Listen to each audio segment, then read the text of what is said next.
اللہ الرحمن الرحیم باب الحیاء من الایمان حدیث نمبر 24 وبه حدثنا عبد الله بن يوسف قال اخبرنا مالك بن انس عن ابن شهاب عن سالم بن عبد الله عن ابيه ان رسول الله صلى الله عليه وسلم مر على رجل من الانصار وهو يعظ اخاه في الحياء فقال رسول الله صلى الله عليه وسلم دعه فإن الحیاء من الایمان۔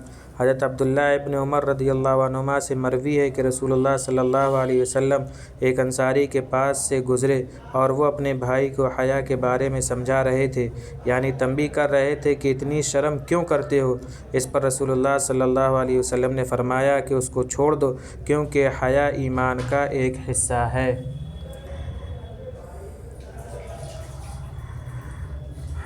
حدیث نمبر 25 حدثنا عبداللہ بن محمد المسندی قال حدثنا ابو روح الحرمی بن عمارۃ قال حدثنا شعبۃ عن واقد بن محمد قال سمعت ابی یحدث عن ابن عمر ان رسول اللہ صلی اللہ علیہ وسلم قال امرت ان اقاتل الناس حتى يشهدوا ان لا الہ الا اللہ وان محمد رسول اللہ ويقيموا الصلاة ويؤتوا الزکاة فاذا فعلوا ذلك عصموا مني دماءهم واموالهم الا بحق الاسلام وحسابهم على اللہ۔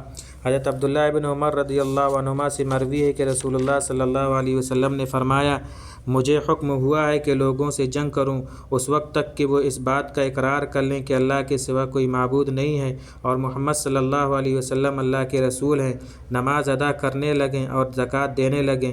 جب وہ یہ کرنے لگیں گے تو انہوں نے مجھ سے اپنی جانوں اور مالوں کو بچا لیا سوائے اسلام کے حق کے، ان کا حساب اللہ کے ذمے ہے۔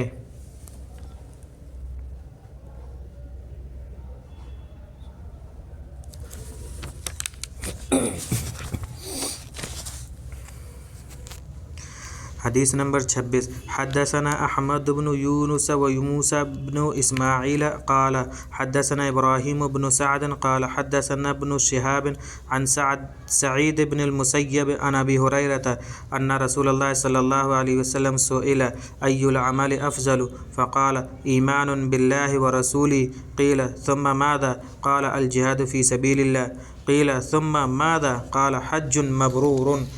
ابو ہریرہ رضی اللہ عنہ سے روایت ہے کہ رسول اللہ صلی اللہ علیہ وسلم سے دریافت کیا گیا کہ کون سا عمل افضل ہے۔ آپ صلی اللہ علیہ وسلم نے فرمایا اللہ اور اس کے رسول پر ایمان لانا۔ پوچھا گیا پھر کون سا؟ فرمایا اللہ کی راہ میں جہاد کرنا۔ پوچھا گیا پھر کون سا؟ فرمایا حج مقبول۔